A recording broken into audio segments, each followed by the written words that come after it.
భక్తులందరికీ నమస్కారం అండి. శివతాండవ ఛానల్‌కి స్వాగతం అండి.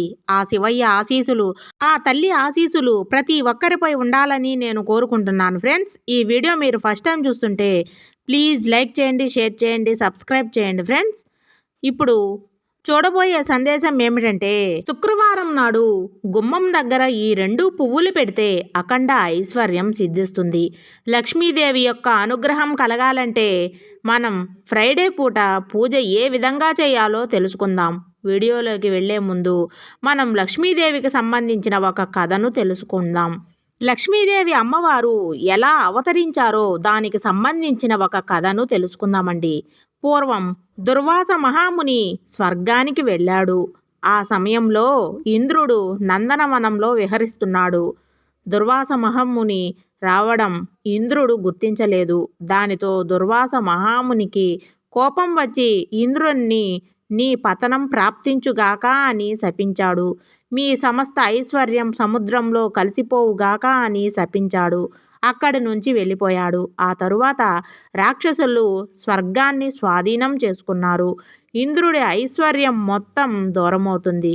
ఇప్పుడు ఇంద్రుడు, బ్రహ్మదేవుడు, విష్ణుమూర్తుల దగ్గరకు వెళ్ళి మొరపెట్టుకోగా సముద్రాన్ని మదించడమే తరుణోపాయం అని వాళ్ళు చెప్పారు. ఆ తరువాత అమృతం కోసం క్షీరసాగరాన్ని మదిస్తున్న సమయంలో కల్పవృక్షం కామధేనువుతో పాటు లక్ష్మీదేవి కూడా ఉద్భవించింది.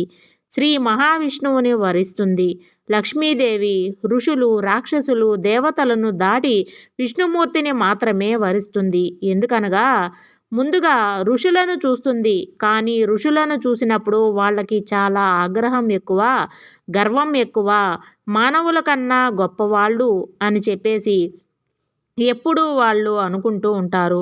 దైవం వద్దకు ఎలా అయినా చేరుకోగలము అని వాళ్ళు భావిస్తూ ఉంటారు అని లక్ష్మీదేవి తర్వాత వచ్చి ఋషువులను వీడి రాక్షసుల దగ్గరకు వెళుతుంది. రాక్షసులను చూసి వీళ్ళు ఎప్పుడూ కూడా అపరిశుభ్రంగా ఉంటారు, కోపంగా ఉండరు అని భావించి రాక్షసులను వదిలి దేవతల దగ్గరకు వెళుతుంది.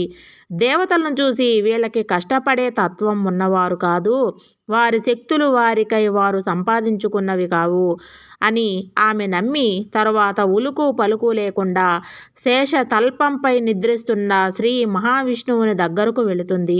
అందరూ ఆమెను తమ వద్దకు రావాలని ఆహ్వానిస్తే ఆయన మాత్రం ఉలుకు పలుకు లేకుండా అలా పడుకొని ఉండగా ఆమెకు ఆశ్చర్యాన్ని కలిగించింది. ఇంకా అప్పుడు లక్ష్మీదేవి నేను విష్ణుమూర్తిగానే వివాహం చేసుకుంటున్నాను అని చెప్పి నిర్ణయించుకొని ఆయనకి ఆమెను వివాహం చేసుకోమని పాదాభివందనం చేసి ప్రార్థిస్తుంది. అప్పుడు విష్ణుమూర్తి అంగీకరించి లక్ష్మీదేవిని వివాహమాడతారు. మరొక కథ ప్రకారం లక్ష్మీదేవి భృగు మహర్షి కుమార్తెగా జన్మించినట్లు ఒక కథ ఉంది. భృగు మహర్షి భార్య పుత్రిక సంతానం కోసం జగన్మాతకు తపస్సు చేసింది.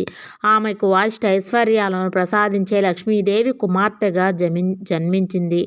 భృగు మహర్షి కుమార్తె గనుక ఆమెను భార్గవిగా పిలుస్తారు. ఇంకొక కథ ప్రకారం లక్ష్మీదేవి, పార్వతీదేవి, సరస్వతీదేవి శివుని యొక్క 3వ కన్ను నుండి ఉద్భవించారు అని చెప్పి కూడా చెబుతూ ఉంటారు. త్రిమూర్తులకు జన్మించిన తల్లి ఆది పరాశక్తి. ఆమెకు 3వ నేత్రం ఉంటుంది. ఆమె త్రిమూర్తులకు జన్మనిచ్చిన తరువాత ఆ ముగ్గురులో ఎవరో ఒకరిని ఆమెను వివాహం చేసుకోమని అడుగుతుంది. కానీ వాళ్ళు ముగ్గురు కూడా నిరాకరించగా ఆమె వాళ్ళకి నచ్చజెబుతుంది. తరువాత శివుడు ఆమెను వివాహం చేసుకోవడానికి అంగీకరిస్తాడు. కానీ ఒక షరతు విధిస్తాడు. ఆమెను వివాహం చేసుకున్న తర్వాత ఆమెకు ఉన్న 3వ కన్నును శివునికి ఇవ్వవలసిందిగా ఒక షరతును విధిస్తాడు. ఆ షరతుకి ఆదిపరాశక్తి అంగీకరించి వివాహం చేసుకున్నారు. వివాహం అయిన తర్వాత ఆదిపరాశక్తి శివునికి 3వ నేత్రాన్ని ఇచ్చేస్తుంది. శివుడు ఆ 3వ నేత్రంతో ఆది పరాశక్తిని భస్మం చేసి ఆ భస్మాన్ని 3 భాగాలుగా విభజించి లక్ష్మీదేవిని, పార్వతీదేవిని, సరస్వతీదేవిని సృష్టిస్తారు. వీరిలో లక్ష్మీదేవి విష్ణుమూర్తిని, పార్వతీదేవి శివుణ్ణి, సరస్వతీదేవి బ్రహ్మదేవుణ్ణి వివాహం చేసుకుంటారు. అదేవిధంగా ఎప్పుడూ కూడా మనం లక్ష్మీదేవి పక్కన వినాయకుడికి పెట్టుకొని మనం పూజ చేసుకోవాలి. దీనికి సంబంధించిన కథ కూడా ఉందండి. లక్ష్మీదేవిని చంచల స్వభావి అని అంటారు.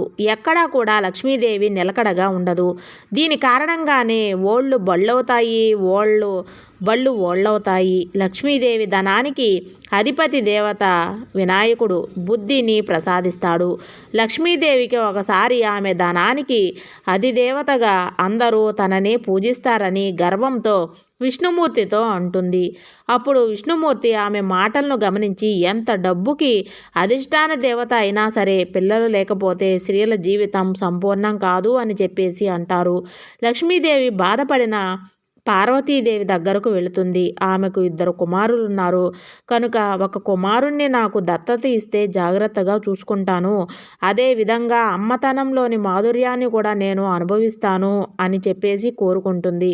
కానీ దానికి పార్వతీదేవి అంగీకరించదు. ఎందుకంటే లక్ష్మీదేవి ఎప్పుడూ కూడా ఒక చోట స్థిరంగా ఉండదు కాబట్టి తన పుత్రులన్నీ ఎవరో ఒకరిని ఆమెకు దత్తతగా ఇస్తే వాళ్ళని సరిగ్గా చూసుకోదేమో అని భయంతో తన పుత్రులని లక్ష్మీదేవికి ఇవ్వడానికి ఒప్పుకోదు. కానీ లక్ష్మీదేవి ఖచ్చితంగా నేను నీ పుత్రుల్ని చాలా జాగ్రత్తగా చూసుకుంటాను అని మాట ఇస్తుంది. అప్పుడు పార్వతీదేవి తన 2 కుమారులు ఉంటారు కదా, కుమారస్వామి, గణేశుడు, ఆ 2 పుత్రులలో గణపతిని లక్ష్మీదేవికి దత్తతగా ఇస్తాడు. దీని కారణంగా ఎవరైతే లక్ష్మీదేవి ఫోటో పక్కన వినాయకుడిని పెట్టుకొని ముందుగా వినాయకుని పూజ చేసి ఆ తరువాత లక్ష్మీదేవిని పూజిస్తారో సర్వేజన సుఖినో భవంతు.